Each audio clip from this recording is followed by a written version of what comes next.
Don't you love it when you have a new product or service or workshop, something you've created that you're super excited about and you think it's like the best thing that you've ever made or that your company's ever put out? And you're like, oh my gosh, I cannot wait to show this to the world. Everybody's going to want it. And then you put it out and no one wants it. Or like one person wants it. Raise your hand if that has happened to you. Raise it up. I'm raising both hands and both feet because it has happened to me more times than I can count. That is what's called a launch, and that is what we were talking about today.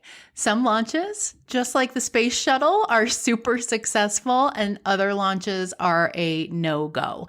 Basically, a launch is when you're putting something new out into the world, a product, even if it's not something new, like the Powerful Women Rising community, which I've had for almost a year now, but I do these launches that are like an event or something else that brings new people to me, allows me to nurture them, and allows me to get the Powerful Women Rising community in front of them, creates excitement for them to buy, that kind of thing, right? So that's a launch. And we do them very often. Sometimes they are huge and involved and complex, and other times they are not as huge and involved and complex. Sometimes it's just like, hey, here's my thing. Do you want to buy it? Which doesn't work so great, but there's a way to do that works much better. And sometimes you get the exact results that you want, and sometimes you don't. But there are factors that influence that you actually have control over. And so that's one of the things that I'm talking about on my interview today with Katie Collins. We're also talking about what to do when a launch, quote unquote, fails. It doesn't get the results that you want. Is there a way to rescue it, to bring it back? Or what do you do when your launch fails? So Katie is a sales boosting, client generating business coach and strategist that helps coaches and course creators get over their fear of sales and visibility so they can make the impact and the income they desire. She has provided thousands of clients with a unique pathway for choosing messaging that works, creating irresistible offers that sell, and several marketing pathways to bring in quality leads. She's a certified coach. She's the co-founder of the Launch Squad, which is a full-service marketing and launch agency, and she's often hired to serve as lead on sales teams during launches. She's super, super smart about this topic, and I know that whether you have done many launches before, or you've never done a launch, or you don't even know what a launch is, this interview is going to help you. You are going to find tips and tidbits that are going to spark something in you that is going to change the way that your next launch goes, because Katie is just that amazing. So I hope that you enjoy this interview.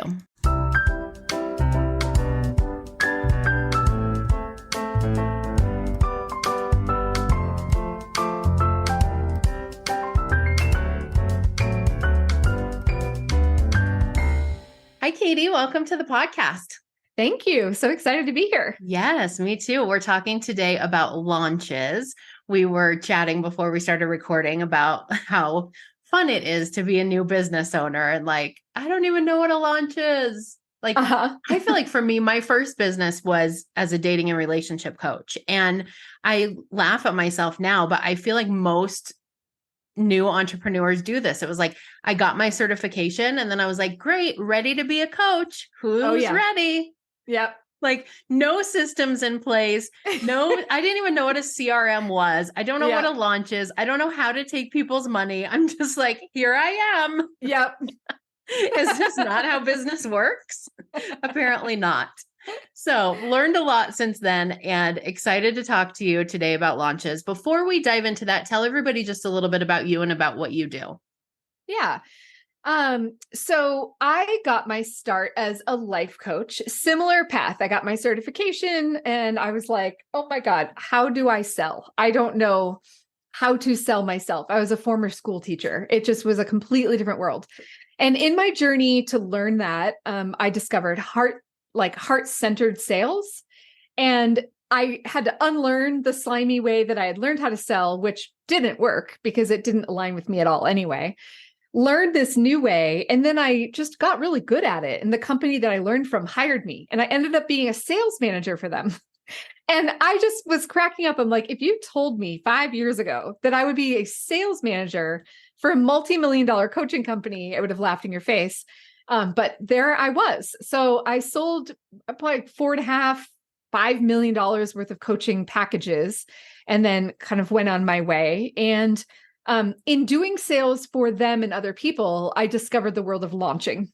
And I worked a lot behind the scenes for launches of other people, like bigger companies with bigger audiences than I had.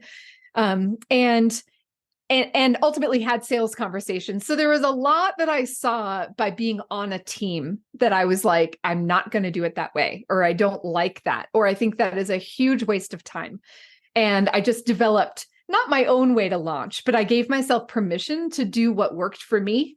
And that was a lot of why people hired us ultimately to help with their launches, was that we showed them, look, it could look this way or that way or this way, and you can pick what lines up with your personality and also your audience, right? Like I have a client that's a leadership coach.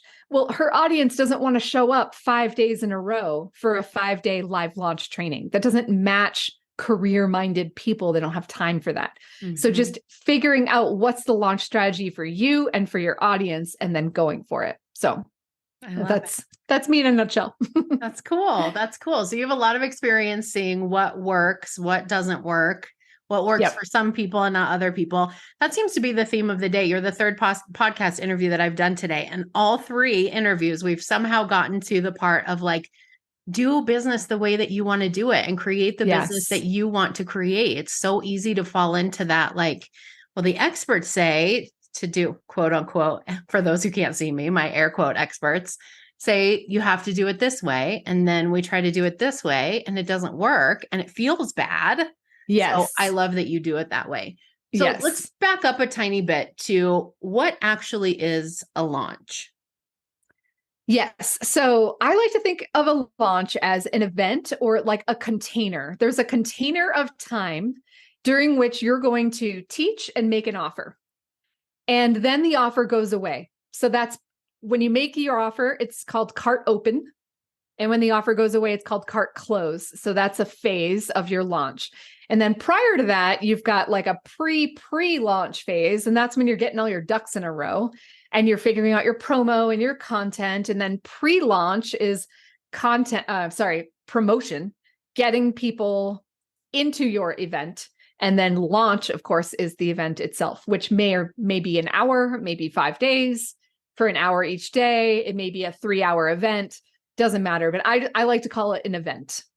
Okay. So it's not necessarily like a marketing campaign. That is probably part of it, but it's really some sort of event that you're bringing people to then sell them to your, whatever your offer is.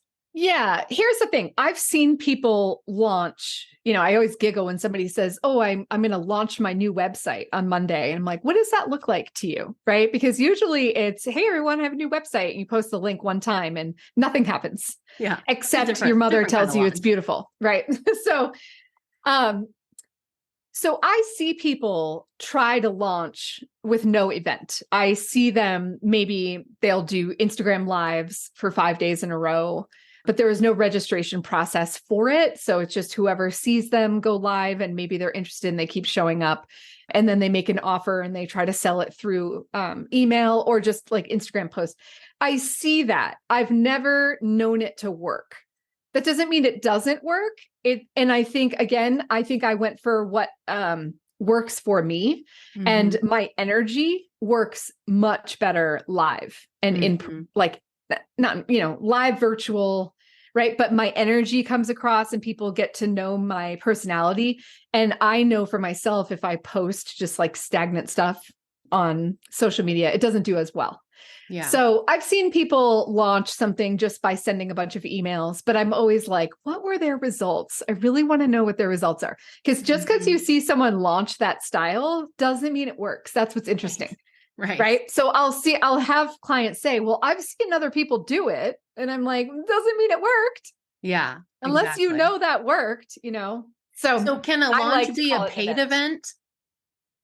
It can. And We've tried that a couple times and we found people are hesitant even to spend $37. They're hesitant if they don't know you. A lot of people think they're weeding out, and you might be, but at the end of the day, I'd rather have more people at the event hear the offer and know about me and continue to follow me, even if they don't buy right then. Yeah. So to me, the more people, the better. And that is, you do that by doing it for free. Yeah. Okay. So it's a free event. Is there one type of event that works better than others in terms of launching? Oh, the $1 million question, Melissa. Totally depends on your personality, right? And your audience. So for a long time, I worked and I didn't personally follow her myself, but I worked for a company that did the Kelly Roach live launch model. And they did it to a T. They bought her program. They had, VIP status with this company. And I did not like the model. It was a lot of social selling, meaning because I was on the sales team, I know exactly what that means. So it was like when somebody entered the event, I was supposed to call them and do like a 20-minute welcome call. And I mean, I'm talking, I had a spreadsheet with 300 names on it, and I was supposed to be DMing them on Facebook several times before the event. And people were not interested in receiving a DM from someone they don't know for an event they haven't yet attended. They just saw a Facebook ad and all of a sudden they're getting bombarded. And I just found it to be a ginormous waste of my time. And I tried it. I think I tried that launch style with that company 3 times. And I finally was like, this is not the model for me. I have no interest in doing welcome calls. I am not a customer service representative. And because it was a sales model, it was commission only. And there was so much customer service wrapped into that I was doing for free. And I just, as a salesperson, I was like, no. Yeah. I'm a one and done salesperson. I don't want to have 5 micro conversations. So that model didn't work for me, but the model itself, and I think they do less outreach now, but they still do, that company still does that model, and it does well for them because their market is entrepreneurs, and entrepreneurs can show up Monday through Friday at noon. Right. And that works for them. Right. But if you're a leadership coach, like I think I said earlier, those people don't want to show up at lunchtime 5 days in a row. Webinars work really well if the offer is $2,000 or less. But if it's a bigger offer than that, then I would make an offer to book a call and not try to pitch the program on the call.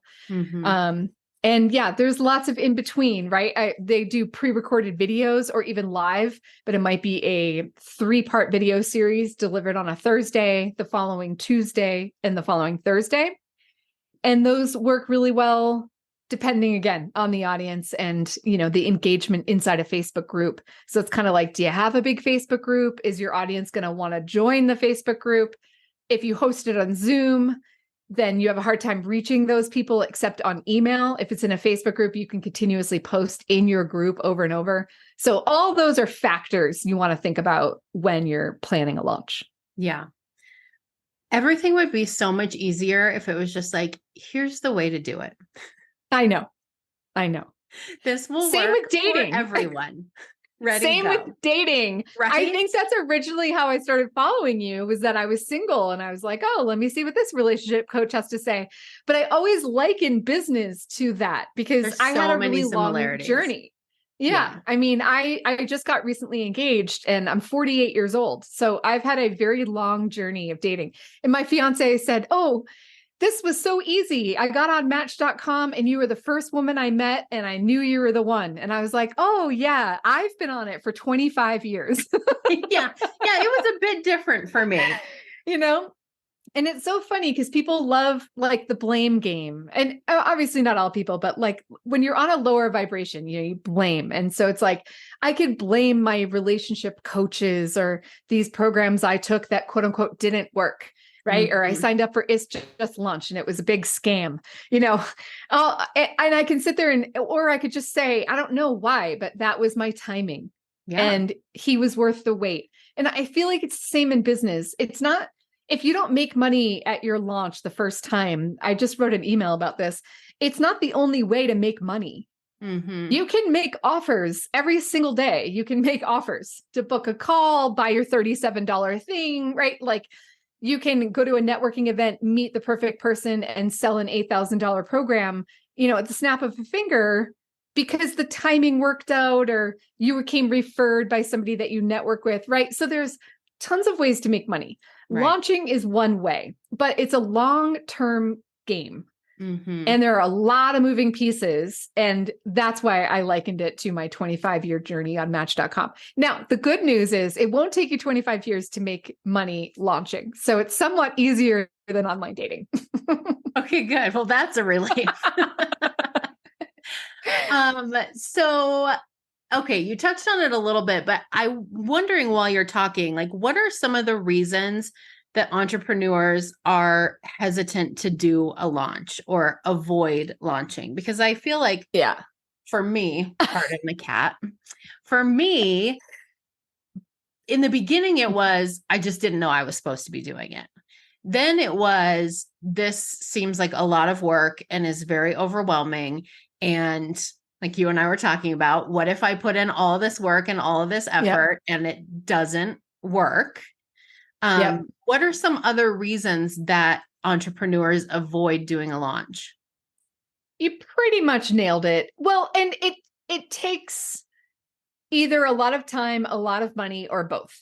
Mm-hmm. And here's why. So our company helped like soup to nuts, that I don't know where I heard that, but it, like, literally we help, from the idea to the creation of the pages, the copy, and all the things. And there's automations. And so number one, you've got to have technology in place. Mm-hmm. And if you're not tech savvy, then that is already overwhelming.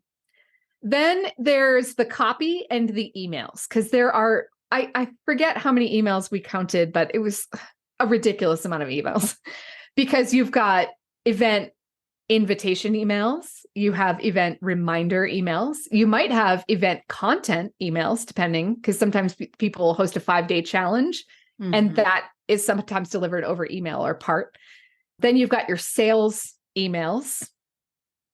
You've got your welcome sequence. When somebody signs up, you need an automation that says you're in and this is what you need, and here's your workbook, right? So all of that. So that gets overwhelming. And then you're planning your content for the event. And in order to do that, you need to have clarity on your offer. So what are you selling? Why do they want it? What problem are you solving? And then I always recommend people work backwards. So you start with the end in mind. That's my former teacher coming into play here, but it's like, we have standards, benchmark standards. By the end of the year, the students will be able to know and understand X, Y, Z. That's where you start. And so my offer is solving this problem. So then I backwards map it to, what event can I host in which I can solve an immediate problem, but that will open up a gap for the bigger problem that my offer solves. And then we backwards map from there and say, what is a free gift that would bring the right people into this funnel? And that's one of the biggest mistakes I see, is the wrong lead magnet. And so, like, quick story, like, my lead magnet back when I first started launching was called How to Overcome the 5 Most Common Objections for High Ticket Sales. And my coach had said, do you already have a lead magnet? Which one's your hottest? I'm like, this is my hottest by far. She's like, great, start there. Great. So I bring in people into a funnel who have a high ticket offer because they want to know how to sell it better. My offer on the end is create your high ticket offer. Oh. And, I can tell that story now and go, duh. But when I was in the thick of it and I was just doing what my coach told me to do over and over and over, I wasn't even thinking about it. And actually, it took my business partner. We were just like, just reconnecting at that time. And he was like, is that the right lead magnet for this? And I was like, oh my God. Right. So, and I'm in the business. I'm a sales coach. I'm a strategy coach. And I couldn't see that myself. So that's really important.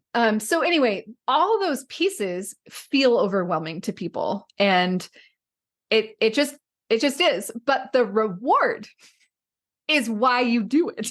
And, now I don't have kids, but I liken it to perhaps getting pregnant, going through 9 months of traumatic body experiences, and birthing a child. And then for some people, they actually courageously do that again and again and again.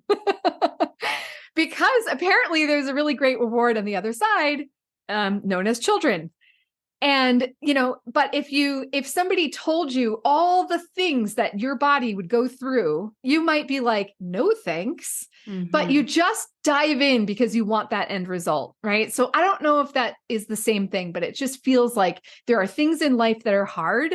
But when you do it and you do it right and you keep doing it and you keep tweaking it and you stay committed, it will eventually work. But will you make 20 grand your first launch? Probably not. Right. Yeah. But your first launch, as we were talking about earlier before we hit record, your first launch, the celebration is I freaking did it. I have all those emails. They're written. I have my offer. I did my sales page. I did my event. I crafted all that content. I showed up with heart every single day. Now, there might have only been 4 people in attendance, but I did it. Yeah, that's huge. Then you get to do it again and hopefully bring more people in. Yeah. So the last thing I'll say is the audience is the biggest problem or hurdle to get over. And I have built my audience organically this entire time. I cannot play the Facebook ad game to save my life. I just wasted so much money, so much frustration with them shutting down my ad account, no feedback, no human being. And I just was like, you know what? I don't want to give you any more money. So I was very busy inside Facebook groups and I was promoting myself and engaging and doing all the organic things that take time, but saved me money. Yeah. And I would get maybe 150 people to attend my launch organically. No ads. So I just shared that with people because if you got to 25 and you were excited, so was I. And my coach said, go for 50. And then she said, go for 75. So just don't settle. Just keep getting people in the door. The alternative is to run ads.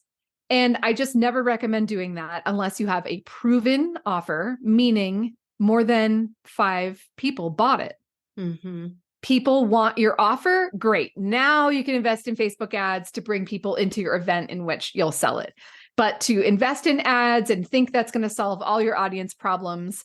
I've seen one of my clients run ads for an entire year doing this ad strategy. She, went to another mentor for that we recommended. Their wonderful strategy, Mint CRO. But still, she got a bunch of leads. She probably grew her list by 3,000 to 5,000. But it did not impact her launch results, not one bit. It was a lot of cold traffic that wasn't buying or responding or showing up to her events, right? So big numbers don't necessarily mean that they're in love with you and that they're going to come to your event. So that I think is the biggest hurdle to overcome. And the way you keep building your list is by launching. That's the thing. You just have to keep launching and keep putting it out there and do that organic strategy. Get some partners to promote for you. Go to podcasts, all these things that you can do to drum up that excitement. So what is your advice? I'm having like post-traumatic stress flashbacks as I'm listening to you talk about launches that I've done in the past. I'm remembering when I first started out as a dating and relationship coach, I was doing these live webinars and I did them probably at least twice a month. And I ran Facebook ads to them all year. And I really thought my Facebook ads were like crushing it because I was getting so many signups. I mean, I grew my list very, very quickly from those Facebook ads. But the number of people that were then actually showing up to the webinar, the number of people that were actually staying for the entire webinar, and then the number of people that were actually converting to paying clients, those numbers were not nearly as good. And it's hard sometimes when I think you talk about how you have to keep launching over and over and over again. And I know you're not a mindset coach, but how do you keep going and doing it over and over again when you've done it 3, 4, 10 times and it hasn't gotten you the results that you want? That's a great question. So I joined a group that was I paid for a program and joined a group that was teaching us webinar strategies. And, I went back and looked at the content of my webinar and could see that this person's strategies, which were still heart-centered, but more sales-focused. Mm-hmm. And he still taught me how to teach, which I really wanted to do. I mean, most people in this industry of coaching and consulting, our number one is we want to help people. We don't want to have an event where all we're doing is pitching from the minute we start talking, right? So I really liked this person's strategy. And then what really made me grow up a little bit is being in the group of people that were doing better than me, and they were consistently tracking their numbers and tweaking little things one at a time. And they were running ads to get more audience members in, but they just were doing a consistent, some of them did a weekly webinar for 6 months to a year so that they could dial in their content, their presentation skills, and also tweak one or two things, especially with the show up rate, for example. And so one woman was just saying she implemented text reminders, and that made a huge difference in the show up strategy.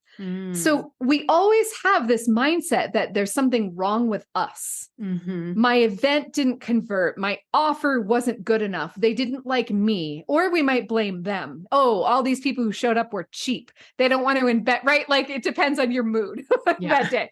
But we're blaming people, whether it's ourselves or others, when in fact, it's just strategy. And it's looking at how many people are opening those reminder emails. Hey, is that automation even turned on? Like little things like that actually make a huge difference. And so tracking the numbers, like you said, is the most important. So if you see that your drop-off numbers are happening during the webinar, that's probably a content related thing. So it's like, what were you talking about there? Were you rambling on and on? How can you tighten that story? Practice that story. Show up to the webinar next week, nail the story. We have to have these small wins to keep going. And I think the biggest problem is people want to jump from 0 to 60,000. Yes. Yes, please. And you have to celebrate the 600 that you made, right? Absolutely. That, I mean, every little, But anyway, tweaking and then just tweaking one thing at a time. And I learned that as well, because if you tweak too many things or you make that decision, oh, that launch strategy didn't work because it didn't work one time. Now I'm going to redo everything. I'm going to change my 5-day challenge into a 3-day live launch model. That just adds so much more work to your plate. It reminds me of being a school teacher. And if I had to change my classroom if I had to change the grade the next year after I remember being offered that. I started it in 2nd grade and I finally got that curriculum under control and all my spelling lists are ready week by week for the year, right? All those things, the copies are made. And then they're like, oh, we were going to move you to 4th grade next year. And I was like, no effing way. Yeah. Because I just want to use what I just spent a year creating. So that's how I feel about launching. If you can stick in the same grade and do the same launch and just make these little tweaks and do it frequently, and even if no one shows up, do it anyway. You're showing the universe energetically, I am committed. I'm going to do this and I'm going to get so good at this that I don't even need my notes. That's who sells. Wouldn't you agree? Yeah, absolutely. Right. Absolutely. It's that confidence and, it's getting feedback, even if I get someone to just email me back from a newsletter, or if they were on a webinar and they're like, I love what you said about da, da, da. I am highlighting that. Like that worked. Great. Yeah. All it takes is one person to tell me that worked and I'm winning. Yeah, totally. So I think part of what's important about that is when we look at whether a launch was a success or a failure, really being clear on what our definition is for that, right? Yes. Because for a lot of people, a success is I made 6 figures. I made more than $10,000. I made X number of dollars, right? That's usually our measure of whether or not that launch was a success.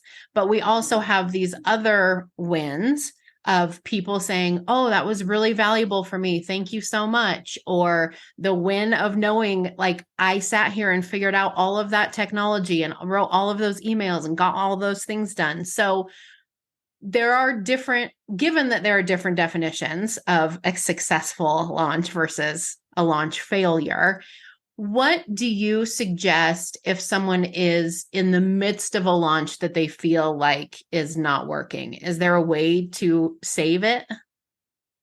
There can be. So I have a course on this. And this particular module is called The Launch Ain't Over Till It's Over. So, first of all, recognizing there's what we call the launch free fall. And that is the moment you put your offer out there in all the vulnerability, all the work that you've put in up until this point, you're ready and you put it out there and then no one has bought yet. Mm-hmm. And between that and the cart close phase is the launch free fall, where you're just like, is anybody going to catch me as I am in a downward spiral? So a couple of things. So first, the mindset, I remember reaching out to my friend Vanessa, going through the exact same thing. And she's my dear friend. And I was like, oh my God, I'm freaking out. Whatever, here's my story. And she was like, Katie, I want you, and her business is called Earth Magic Academy. She's all about nature. And she's like, I want you to go outside to that tree in your backyard and sit up against it, put your back up against it and meditate. And then go back inside and do whatever the meditation guided you to do. So grounding myself so that I wasn't in a frenzy. Yes. If you're in a frenzy, you cannot problem solve. Right. So you have to just go out and get a walk or go out with friends and just celebrate. I did it, right? You've got to get to this. I did it. Champion phase. Mm-hmm. And then as the cart open, cart close, the days are counting down, the window's getting smaller. Maybe you've had a few sales or none. I like to just check the numbers. So a lot of people like to use automations. I use Active Campaign. I love the automation feature, but I can't see necessarily who opened what email unless it's sent on a campaign. So I send all my sales emails in a campaign and I can see who opened. I know it sounds super creepy, but we're all business owners here. So we all know this. We all know what's happening. Yeah. So who opened it, who clicked on the link. Mm-hmm. And then I can send a personal email to every one of those people. Hey, I've been thinking about you, especially if I saw that they showed up to the event. I'll acknowledge their existence at the event, how much I enjoyed their presence, their energy, their contribution. Hey, I thought, this might be a really great fit for you. Tell me what your thoughts are. Happy to hop on a call. Just let me know, right? Quick, like 20-minute call kind of thing. Yeah. And I converted people that way. So again, I'm an organic person. So I don't mind doing individual reach out if I'm going to make a sale. Mm-hmm. And you can hear their objections if you do the outreach, right? Now, some people do that through DM. Again, I'm better on Zoom and I like people to know my energy. So I love meeting on Zoom, but other people depend on DMs and hate meetings. That's fine. You can do it on DM. Mm-hmm. But anyway, so who's clicking, who's looking, who's clicking? If you're not posting every single day of your cart open, cart close phase, then you should be. So you should have graphics and copy and FAQs, and you could go live that same day. So you could do 3 tries a day of, by the way, this is still for sale. Hello, still for sale. FAQs, come in here at 10 a.m., right? Mm-hmm. Often when I do meditate, I will come up with a strategy that I hadn't thought of. And I'll just do it. So one example, okay, like if it's clear, say it's like the night before and I'm like, I didn't get any sales, then I'm going to come up with a webinar that I'm going to invite people to, because usually I'm not doing a webinar. I'm just going to invite them to another training that's similar, but not the same thing. And maybe they just need another container of time with me. Maybe that model didn't work and they just need a webinar. And I know this other woman that I do sales for, she does that. She does a 5-day live launch. And then they immediately invite all the people who didn't show up to the live launch. Like her numbers are like 75,000 people registered for her event. 384 of them joined the Facebook group. That's where the event is happening. Mm-hmm. That's why I stopped promoting Facebook ads, because I was like, well, you just spent all this money to get 75,000 people to say yes, but still only 380 of them are available for the offer. So what do you do with the, don't make me do math, 74,000, whatever's left over? Some other amount of people. Right. You invite them to a different style event that doesn't require them to be a part of Facebook, because how many people do you know hate Facebook right now? Yeah. Right. Yeah. So you invite them to another thing. And they said they that's where they get not all their launch sales, but between the 5-day and the webinar, they hit their sales goals. So it's like pivoting and just saying the launch ain't over till it's over. And what else can I do? You know, the personal outreach, the tracking, looking at the emails, even looking at, you know, how many people showed up. Oh, my offer was on Wednesday. Only 5 people heard my offer. What's another way I could get my offer out there? Yeah. Right. Just brainstorming, and don't be afraid to break the rules. Yeah. I had one client, she sent all 7 of her sales emails to her entire list. And we don't recommend that. We recommend you send your sales emails to the registrants because they're the ones who chose to go. Right. But she was like, breaking the rules. I don't care. I just want to get some sales, you know, and she ended up getting a sale, not for her offer, but she got a sale. And that's the other thing we got to keep in mind is I think, Jeff Walker, I think he was the one who called it the halo effect. Because you're out there loud and proud during launch week, more and more people notice you. And people that might have been on the outskirts that were thinking of hiring you, they may not buy your thing, but they're still going to book a call with you and you're going to make a sale. So I always lump that into launch sales, even though, and my clients will argue with me, no, that wasn't from the launch. I'm like, how do you know? Yeah. They booked a call because you were loud this week. Imagine if you were loud like that every week. Right. So that halo effect is real. And so even when your launch is over, it doesn't mean that you're not going to bring in a huge sale selling one-to-one, because maybe, and that's what happened for me. I was in someone's launch and she did a $2,000 offer. And I was like, oh, that's just the tip of the iceberg. I want the whole thing. And then she sent an email the next week. Are you thinking of working one-to-one? Do you want, you know, whatever result I wanted? I booked a call. I paid that lady $30,000 for one-to-one coaching. I know, a little crazy, but it was so funny because I came in through her launch and maybe she had a failed launch, but she made 30 grand on me 2 weeks later. Right. So yeah. Well, and I think that another important point that you made too is like, don't be afraid to keep saying it and keep announcing it and keep making the offer. Like I hear this all the time, but even still, when it's you, it doesn't feel true that like, people always say, nobody is sick of your stuff. Like you're not saying it too much. Just keep saying it, because you always think like, I told them what it was. I told them how to get it. I told them how awesome it was. If they wanted it, they would have bought it by now. Yep. But for me, like I just did a recent relaunch of my Powerful Women Rising community. They had until Friday, the people who were on the wait list, in order to join and get the like early bird waitlist discount. I sent out an email just on a whim on like Friday night at 7:00. That was just like, just to the people that I knew were interested that were on the wait list. And I just said, hey, real quick, just wanted to remind you, this ends tonight. I had one person sign up right after I sent that email out. And then I had one person sign up with like 30 minutes left. Yeah. So this idea that if they wanted it, they would have bought it already is 1,000,000% not true. Yep. And they're over and over. It's like every time I sent an email or did a post or made an offer or reached out, it was still progress as opposed to like putting it out there one time or sending an email and making the post and then being like, well, that didn't work. I'll try something different, right? You have to just keep going and keep putting it out there, knowing that at some point it's going to work. And I'm so glad you said that, because I think, you know, I'm not a mindset coach, but I talk a lot about the resistance. Because of course, as a sales coach, I deal with resistance all the time. And in sales, I deal with buyer resistance, and I deal with client resistance when I'm teaching them how to sell. And I had a client that launched and she was like, I have templates for sales emails.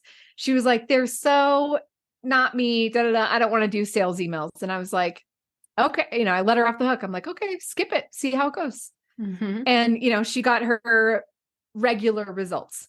And then she launched again. And I said, I'm going to just push back and say, write the emails, and whatever you don't like about the template, just delete it. Yeah. I don't care. But each template has a psychology behind it. Keep the psychology, fix the template to your liking, and send the damn emails. And she did. And then I remember she reached out and said like, oh, they actually worked. And I could see who clicked and who was interested. I'm like, oh, wow. Why didn't I think of that? Yeah. So a couple things. Say, for example, you sent out, like that one client we had, sent them to everyone on the list. There's an easy opt-out way so that people don't unsubscribe from you. You can create, and again, that's a tech thing. I can't tell you how to do it, but I know it's possible. You can create an opt-out page or like an opt-out link. So the link has to go somewhere. But in ActiveCampaign, I can just set a task to say, when client clicks link, unsubscribe them from this series. And so just the text in your thing is, if you don't ever want to hear about XYZ program again, no problem. Just click here and you'll stay a subscriber, but I won't bother you about this program again. So that I think lets people appreciate and stick around with you and you don't get unsubscribes. Also, if you get unsubscribes, you just say bye-bye because they're not the right fit for you and that's okay. But yes, if you are not loud and proud, then you're not trying hard enough. That's the truth of the matter. I know that some algorithms, ding you if you post more than once a day. I'm not sure if that's true for a single week. I think if it's a habit, a behavior that it learns about you, you get dinged for a single week. I'm not sure. And I'm not an expert at that, but it's all of us can stretch ourselves way further than what we're doing. Yeah. And so during that launch free fall, if you're not seeing results, I would be like, where can I stretch and just get that megaphone out and let everyone, including my uncle, know that I've got something for sale. Yes. I love that. That's so good. This has been really, really helpful information. I encourage people to reach out to you. You are obviously very experienced, very wise about all these things. And I'm still laughing at myself in the beginning of my business and what I thought it was going to be like. People have heard me tell this story before, but when we moved 4 years ago from Northern Colorado to Southern Colorado, I told my husband, let me try this entrepreneurship thing full time and give me 3 months to make it work. If it doesn't work, I'll go get a job. Now I'm like, anybody who's been in business longer than 3 months knows what the hell did I think was going to happen in 3 months? Like it took me 3 months just to realize that no one was going to make me like get off the couch and go in my office and do something. Yes. We have no idea. And it breaks my heart when women do that to themselves. They make these promises to their husband and then their husbands might hold them accountable to it. And it's like, well, that was an unbelievable, like that was an unreal, or I had a mentor call it an unwinnable game. Yeah. It was unwinnable. Like nobody is going to make, I mean, not nobody, but like, it's hard to make sustainable income in 90 days. Yeah. Anytime, look, when I'm selling, if I'm selling people into a program, if they tell me they have to make money in order to keep paying for this program, like I've got enough for this month, but I've got to make sales before, I'm like, no. You either need to get a credit card and put it on a credit card and save money by doing a full pay and give yourself a freaking break. Because for you to give yourself that unrealistic, I need to make money or I have to drop out, serves nobody. Right. So anyway, these things take time. And it's, anytime someone asks me, how long is this going to take? I always say, well, how long do you plan on being in business? Because I knew I was in it for the long haul. I quit teaching and I never looked back. And I was like, I better make this work because I'm a single woman and I need to put some food on my own table, Yeah. So I'm like, just to still me, telling my husband 3 more months, 4 years later. I'm like, 3 more months, buddy. Just give me 3 more months. You're like, but I'm having a great time and I'm making a lot of friends. 3 months at a time. Yeah. So if anybody wants to connect with you further, learn more about what you do, or just follow you on social media, what's the best way for them to reach out to you? Yes. So my handle pretty much everywhere is Coach Katie Collins. I've got a link tree on my Instagram and my Facebook personal page. So you can find like my YouTube channel there, which I just started building. So it feels exciting.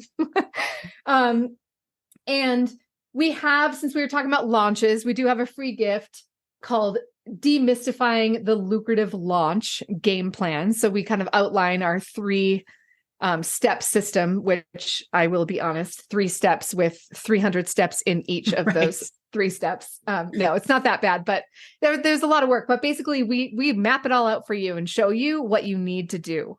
That's awesome. And so that is, and I think you're going to post the link, but it's the launchsquadlab.com is our website. I have my own business, coachkatiecollins.com. And then this is with my business partner, the launchsquadlab.com. And then it's /lucrative-launch-lead. So we'll put that link in the chat. But Awesome. yeah, that's a pretty hefty free gift with all the things you might want to be curious about when it comes to launching. Yeah, that's super cool. I'm going to go sign up for it so I can see all the things that I didn't even know that I didn't know. I'm like, just wait, imagine we're supposed to be doing that?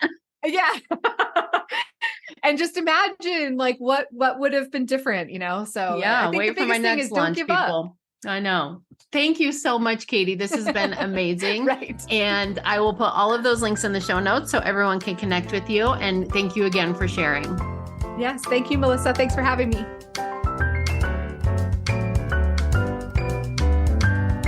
Thank you so much for listening to another episode of the Your Relationship With podcast.